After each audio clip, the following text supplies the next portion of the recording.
นี่ครูบาสิเดินทาง ตอนบ่ายนะ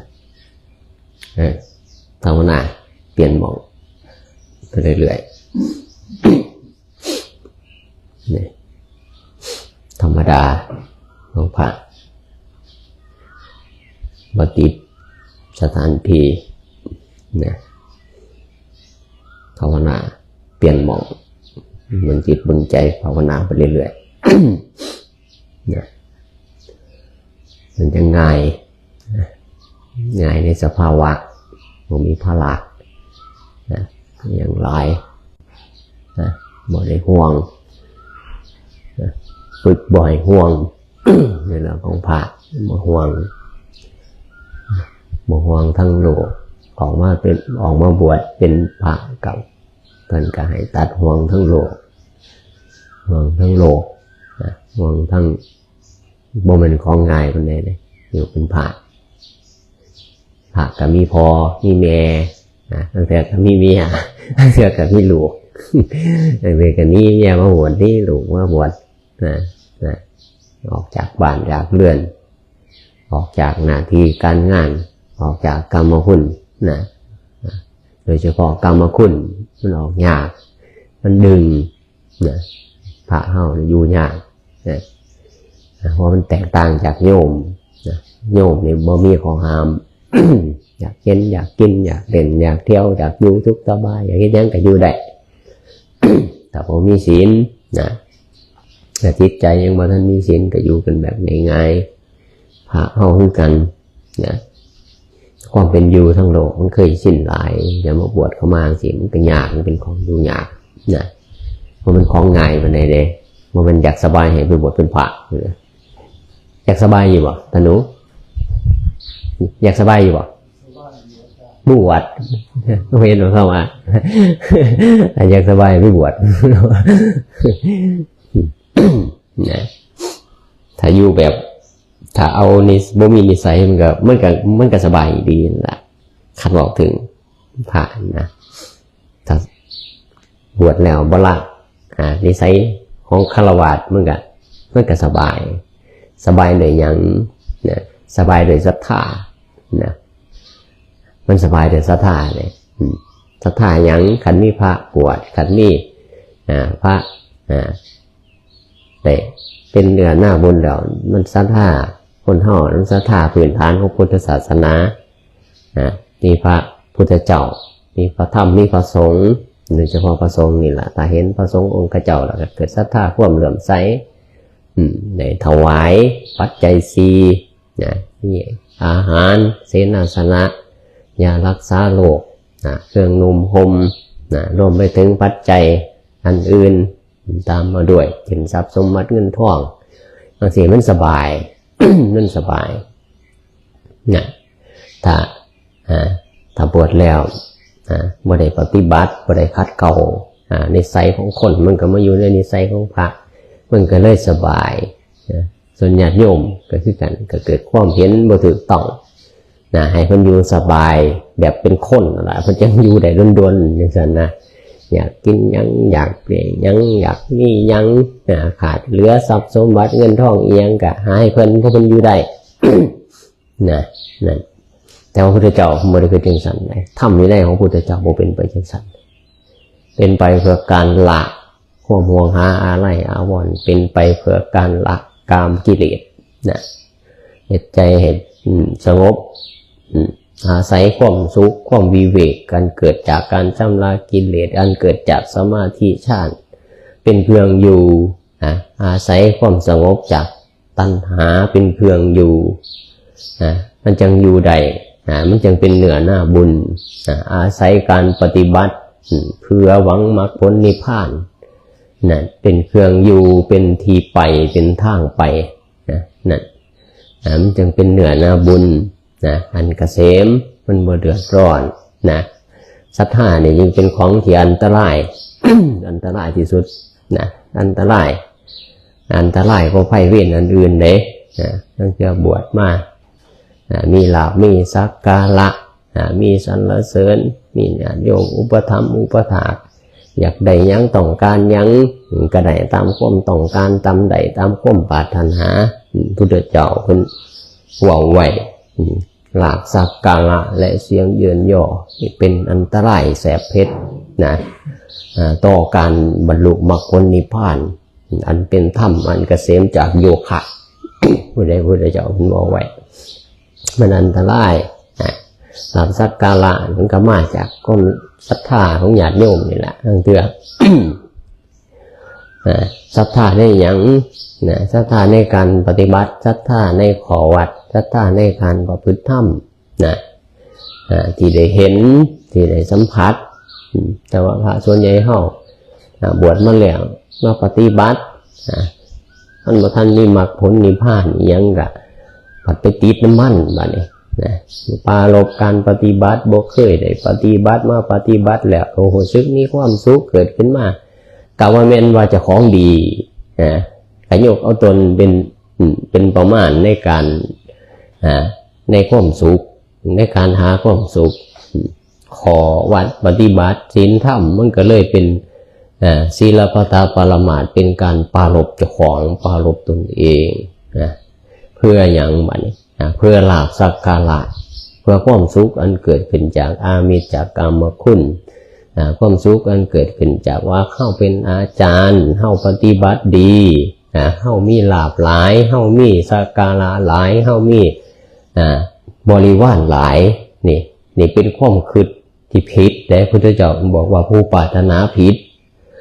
ปรารถนาผิดจังซั่นแล้วเป็นทุกข์นี่อยู่ก็เป็นทุกข์นอนก็เป็นทุกข์ยืนก็เป็นทุกข์นั่งก็เป็นทุกข์เพราะบ่ได้คิดหยังเลยบ่ได้คิดว่าสิไปหามรรคผลนิพพานบ่ได้คิดว่าสิภาวนาอีหยังคิดแต่ว่าสิเว้าจังไดสิปฏิบัติสิจังไดสินั่งจังไดสิทำกิริยาจังไดให้คนศรัทธาเลื่อมใสเพื่อสิได้รับสักการะคือเสนาสนะบิณฑบาตอาหารที่อยู่อาศัยเครื่องนุ่งห่มยารักษาโรคหรือแม้แต่ปัจจัยทรัพย์สมบัติเงินทองคู่มือมันแห่งเป็นคู่มือพระเฮาแห่งเป็นเฮาสิเว้าจังไดให้คนศรัทธาเลื่อมใสเพราะเขาได้ถวายปัจจัยเพราะเขาได้ถวายเครื่องอยู่เครื่องอาศัยอำนวยความสะดวกกับเฮาบ่ได้คิดว่าเฮาสิคิดจังไดเฮาสิภาวนาจังไดให้มันหลุดพ้นให้มันเห็นขี้ดินเห็นน้ำเห็นลมเห็นไฟให้มันเบิดกิเลสตัณหาเบิดความโลภความโกรธความหลงบ่มีหายากที่แดกก็ส่งคือบ่ได้เว้าขึ้นมาก็ส่งคือเอาไปเอามาสิอยู่จังไดบ่มีเงินบ่มีทองสิอยู่จังไดบ่มีคนมาอุปถัมภ์อุปถากโดยเฉพาะเงินทองนี่ล่ะสิอยู่จังไดไปใส่ก็ใส่เงินเฮ็ดนั่นก็ใส่เงินเฮ็ดเสนาสนะก็ใส่เงินมันแนมไปอย่างนั้นเลยนะ มันเกิดเลยผิดปรารถนาผิดพุทธเจ้าบอกว่าคือกันกับหยังนะถ้าลาภสักการะน่ะมันหมุนโม่มกอยู่คือกันกับหยังคือกันครับเขาปลูกกล้วยเขาหวังผลกล้วยเมื่อกล้วยมันแก่หรือว่ามันสุกเขาก็สิตัดกกมาทิ่มจังซั่นนะคือกันกับนางหมาอัสดรแม่หมาพันธุ์ดีเมื่อของลูกมันออกมาตกลูกออกมาแล้วเป็นหมาชาในปุ๊บเขาสิขาแม่มันถิ่มเพื่อให้มีความอดทนเพื่อสิเลี้ยงมันง่ายนั่นเขาเฮ็ดจังซั่นคนเลี้ยงหมาก็ดีบัวคือกันเขาก็ตัดทิ่มนั่นเป็นจังซั่นลาภสักการะมันครอบงำแล้วมันบ่เหลือมันมกมุ่นมั่วหมองจิตใจมั่วมองเยอะสั่นอันจริง เป็นอันตรายเท่านั้นศรัทธาเนี่ยอันตรายคือกันเนี่ยผมเหมือนเป็นอย่างสั่นอาตมาถึงบ่ให้มีความยินดีบ่ให้มั่วมกอยู่ในสิ่งที่บ่สมควรที่ปรารถนาบ่สมควรที่ปรารถนาคืออย่างปรารถนาในลาภสักการะปรารถนาในสรรเสริญบ่มีนะสำหรับญาติโยมสิบ่ต้องมาว่าบ่ต้องมาสรรเสริญบ่ต้องมา ประคบประงมเอียงแห้งหลายดอก มันเป็นโทษจังซั่นนะแต่ว่าให้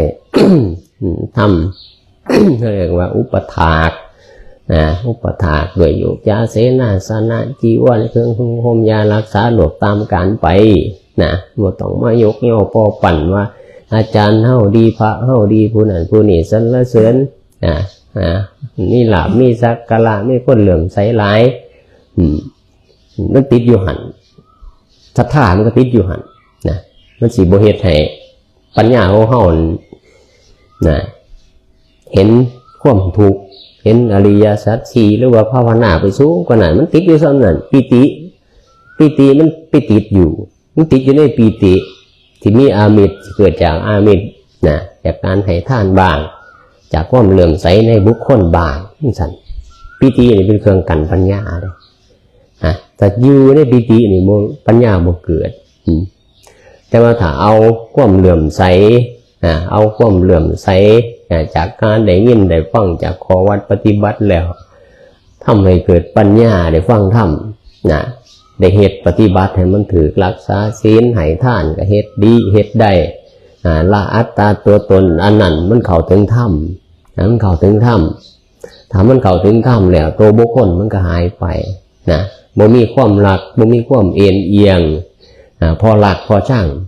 แนมได้ทอกันเบิดพระสงฆ์องค์เจ้าก็ดีบ่ได้ว่าสิศรัทธาบ่ได้ว่าสิอุปถัมภ์อุปถากผู้ใดผู้หนึ่ง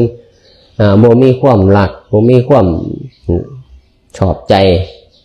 ผูกมันได้องค์ใดองค์หนึ่งก็แม่นผู้มือก็มีเพื่อนอย่างเงี้ยก็เจ้าอาวาสก็ฮักที่เจ้าอาวาสปะหน่อยก็เลยบ่มีหยังเกิดขึ้นแล้วแม่มากก็เดือดร้อนอยู่กันบ่เป็นสุขบ่ว่าผู้ใดบ่ว่าอีหยังก็สร้างกัดติดอยู่ผู้ใดผู้หนึ่งนั่นสงฆ์บ่เกิดขึ้นความเป็นสงฆ์บ่เกิดขึ้นก็ทะเลาะวิวาทกันแบ่งลาภแบ่งสักการะแบ่งปัจจัยสี่บ่เท่ากันนี่เห็นกันหลายวัดหลายวาดในเรื่องของหลักสักการะในเรื่องของสรรเสริญในเรื่องของบริวารทั้งหลายก็ดึงสั่นแต่ว่าปัดแล้วกับบวชมากปรารถนาสิคนทุกปรารถนาสิภาวนาบ่ได้ติดบ่ได้มีความมกโมนยินดีอยู่กับหลักสักการะปัจจัยสี่มันสิเกิดขึ้นกับสร้างมันก็สร้างมันก็แค่นั้นล่ะแค่ใดอาหารก็กินแค่อิ่มจีวรก็พอได้ใส่ย่ำขาดย่ำเท่มากก็ได้เปลี่ยนได้ปะ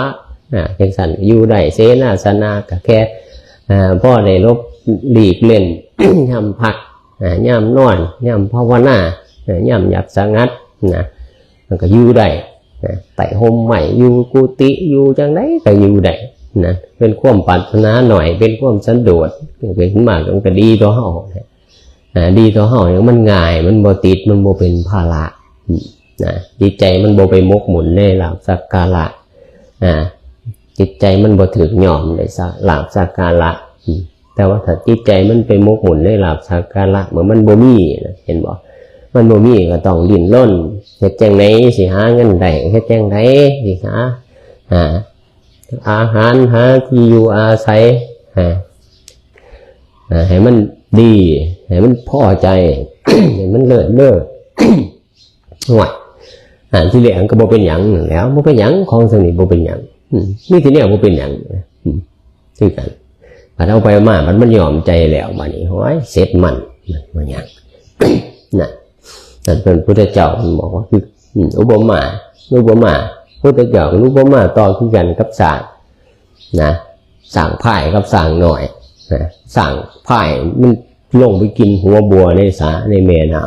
ำมันสิเอาง่วงตักเอา หากบัวแล้วก็แกงไปแกงมาในน้ำให้มันเบิดขี้ตม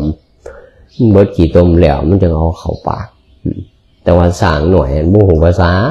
บ่ทันเจนจัดบ่ทันหูจักในการใช้ชีวิตเขาลงไปในสาก็ตักเอาหัวบัวคือกันแต่ว่าบัวได้แกงแล้วสร้างน้อยจับยัดใส่ปากเลยจับยัดใส่ปากเลยมันก็กินขี้ต้มน้ำนั่นล่ะมันก็กินขี้ต้มน้ำนะเคยเห็นด้วยกัดเคยเห็นสร้างกินบัวสร้างหน่อยก็จะเป็นอย่างสั่นดิพุทธเจ้านุปมาคือกันกับสร้างภายพระเถระผู้เจนจบผู้มีประสบการณ์ผู้เป็นพระอริยเจ้า นะเพิ่นรับเพิ่นนะรับลาภสักการะสรรเสริญนะบ่ว่าสิเป็นยศถาบรรดาศักดิ์โดยเฉพาะกูมือนี่ก็มียศถาบรรดาศักดิ์นะมีลาภสักการะมีคนสรรเสริญหลายแต่ว่ามันเป็นคุณธรรมของพระอริยเจ้าเถื่อนะแต่ว่าพระภูมกหมุนอยู่ในลาภสักการะมีความปรารถนาปฏิบัติธรรมเพื่อลาภสักการะเพื่อสรรเสริญเพื่อให้เกิดบริวารเพื่อให้เกิดความสุขกำนวยความสะดวกต่างๆนานาจากคฤหัสถ์ญาติโยมกันเนี่ยเห็นอย่างสันคือกันเฮาสิแสวงหายศถาบรรดาศักดิ์เฮาสิแสวงหาเฮาสิปฏิบัติธรรมเพื่อให้คนเมื่อเหลื่อมใสเพื่อเฮาสิได้ลาภสักการะคือพระเถระองค์นั้นเฮ็ดคือกันก็ได้คือกันเมื่อใดแล้วมันก็คือกันกับสร้างหน่อยมันนี่มันกินขี้ต้มน้ำนะกินขี้ต้มมันก็แผ่ไผ่อย่างของกินขี้ต้มเข้าไปหลายๆเอาไว้มาท้องอืดสร้างหน่อยก็ตายนั่นเป็นอย่างสั่น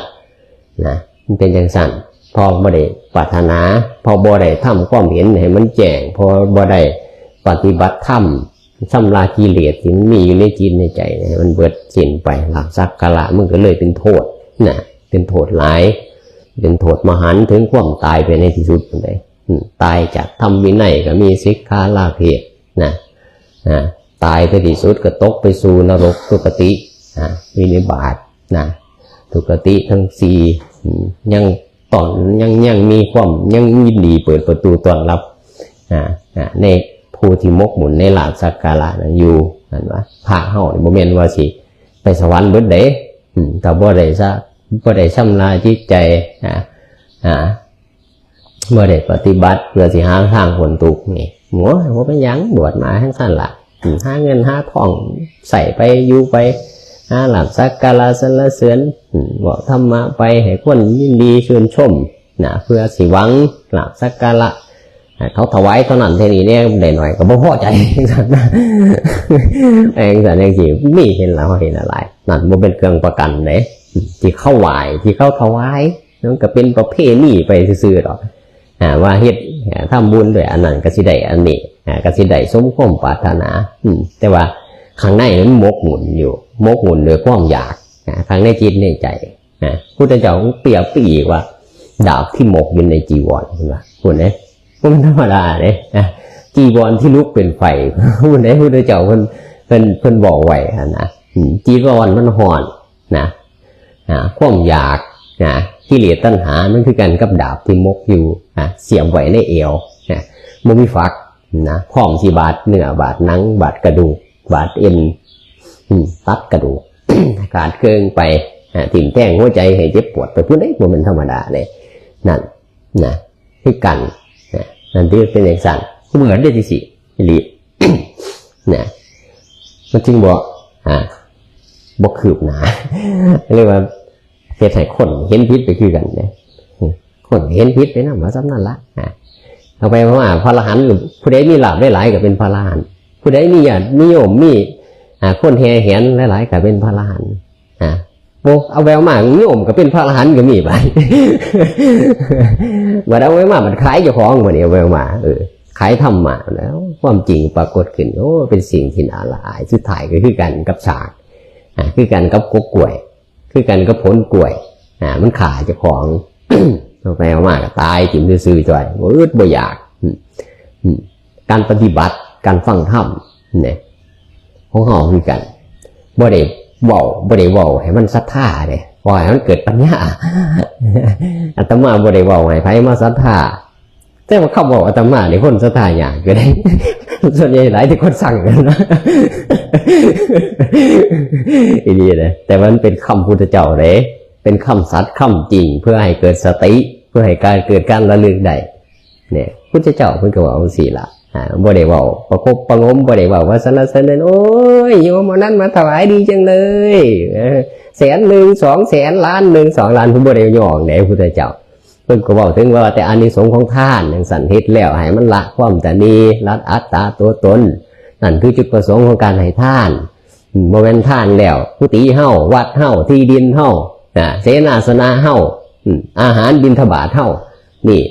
าขึ้นจังสี่มันเป็นเปรตมันเป็นหมาบักดำที่สิมันเฮ็ดบุญแล้วก็ติดอยู่ในบุญเลยคือหมาบักดำบอกยังไงก็โมโหเหลืองสอนยังไงก็โมโหเหลืองมีแต่โลภอย่างเดียวมีแต่สิกินอย่างเดียวมีแต่สิเอาอย่างเดียวอันเด้เป็นจังสั้นคู่มือเขาเนี่ยเบิ่งดิเข้าวัดบ่เป็นเห่าดอกอยู่หนีบ่มีดอกบ่มีดอกผมบ่ได้สอนให้เป็นจังสั้นนะให้มันเกิดปีติให้มันเกิดความสุขจากการว่าการได้เลี้ยงดูอุปถัมภ์อุปถากให้เพิ่นได้ปฏิบัติธรรมนะพอมีกำลังในการประพฤติพรหมจรรย์นั่นคือความนั่นคือปัญญาเพิ่นเอิ้นว่ากุศลอันเกิดขึ้นจากการให้ทานนะโอ้เฮาดีเว้ยเฮาได้เลี้ยงดูเพิ่นเฮาได้เลี้ยงชีวิตเพิ่นโอ้ดีเว้ยเฮานะได้เสียสละแล้วมีความภาคภูมิใจได้เลี้ยงดูได้อุปถัมภ์อุปถากเพิ่นจังซั่นมันเป็นความภาคภูมิใจที่ได้ช่วยเหลือคนอื่นเพิ่นเอิ้นว่าละความตนีนั่นนะนี่เฮาได้ยินได้ฟังมันก็เป็นจังซั่นบ่แม่นว่าสิคนมาให้ทานให้มันเกิดลาภสักการะให้มันเกิดสรรเสริญในการให้ทานแต่ว่าจิตใจของเจ้าของยังผูกมัดยังมีความตนียังหวงอยู่ง่ายๆซะถ้ามาอยู่วัดก็หวงวัดหวงว่าหวงเหงานะเก่งกว่าพระก็มีอีดีเลยมันเป็นอยู่ประจำถ้าบ่ได้ฟังธรรมบ่ได้ปฏิบัติธรรมแต่เฮาบ่เป็นดอก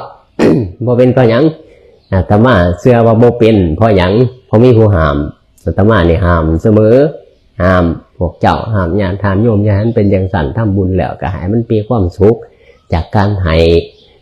จากความเสียสละมันจะเกิดความภาคภูมิใจให้มันหัวใจให้มันเป็นหัวใจของโพธิสัตว์หัวใจของผู้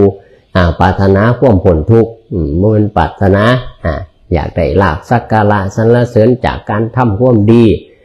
จากการประพฤติธรรมนั่นมันก็สินำไปสู่ความมันแตก มันไปคนละอย่างนะมันไปคนละอย่างนั่นคือเฮาทำบุญเฮาปฏิบัติเอียงกระสร้างก็ทำบุญเอียงกระสร้างแต่ว่าเฮาไปปรารถนาอยากให้คนอื่นสรรเสริญอยากให้เขาปรารภอยากมีชื่อเสียงอยากมีหน้ามีตามันไปทั้งกิเลสคือกันกับเฮาใส่ปุ๋ยเฮาปุ๋ยไปใส่บักขามสมอยากให้มันเป็นบักขามหวานใส่ปุ๋ยดีบำรุงเท่าไหร่มันก็สมแห้งกว่าเก่าอีกมันสิบ่เป็นบักขามหวานนั่นคือกัน แต่ว่าเฮาทำบุญแล้วโอ้ยเฮาดีใจเฮามีความเสียสละยินดีบ่ได้มีความหม่นหมองในว่าไผสิสรรเสริญไผสินินทาไผสิว่าจังได๋ก็สร้างบ่มีนั่นคือบุญของพระอริยเจ้า นิสัยความสิเป็นพระอริยเจ้าเบื้องต้นโดยการเอาท่าน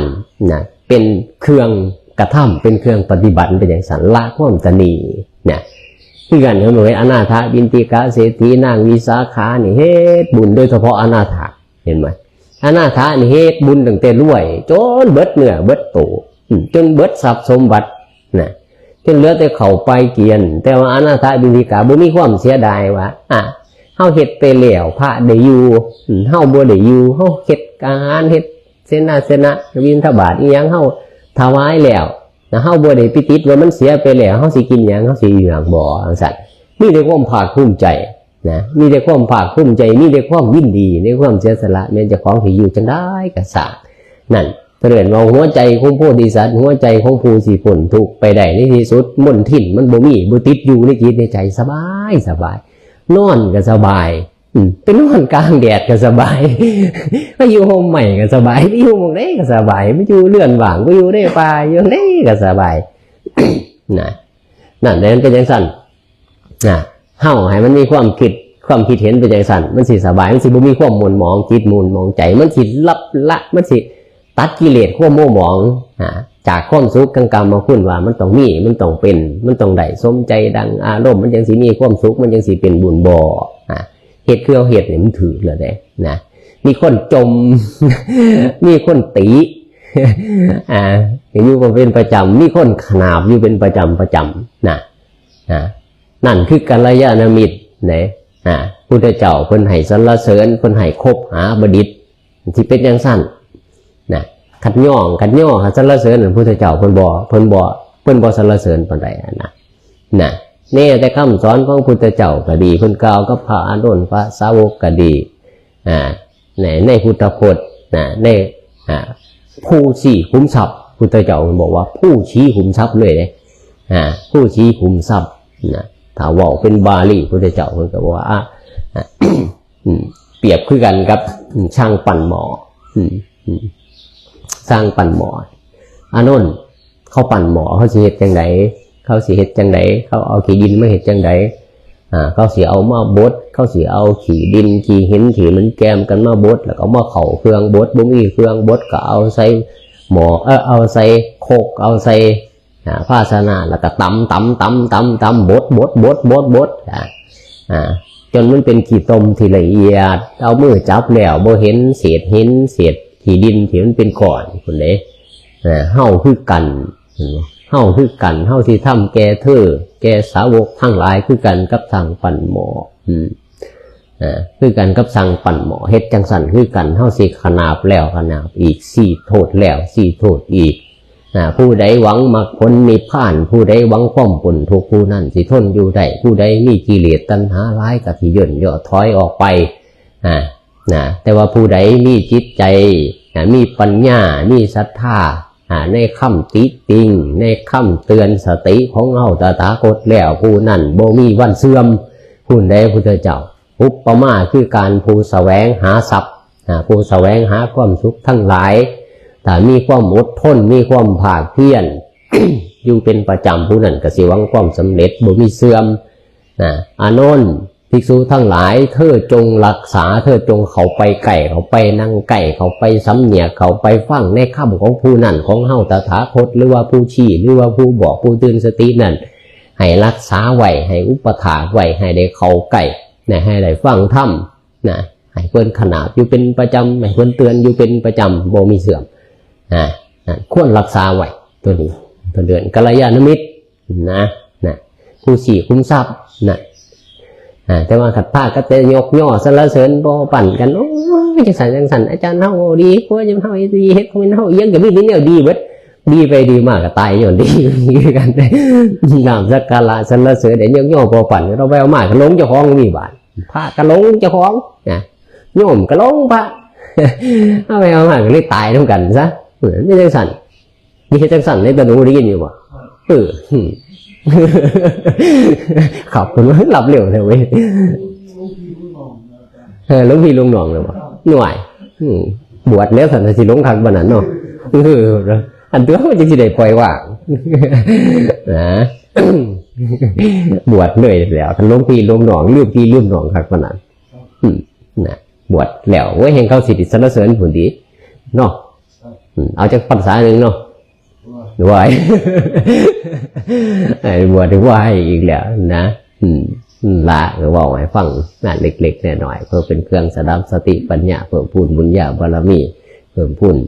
บุญกุศลของเฮาของพวกท่านทั้งหลายขออนุโมทนาพวกท่านทั้งหลายที่ได้อุปถัมภ์อุปถากพระสงฆ์องค์เจ้าสิจรมาจรไปก็ดีบุญพละอานิสงส์ทั้งหลายก็ขอให้ท่านทั้งหลายจงเป็นผู้มีความสุขด้วยอายุวันนะสุขภาพปฏิภาณอนันตสารสมบัติพิพัฒนามงคลให้สมบูรณ์เพื่อผล ปรารถนาสิ่งใดที่ชอบในสิ่งใดตามแล้วก็ขอความเลิศความกีความปรารถนาของทุกท่านทั้งหลายจงสำเร็จผลทุกท่านทุกคนเถิด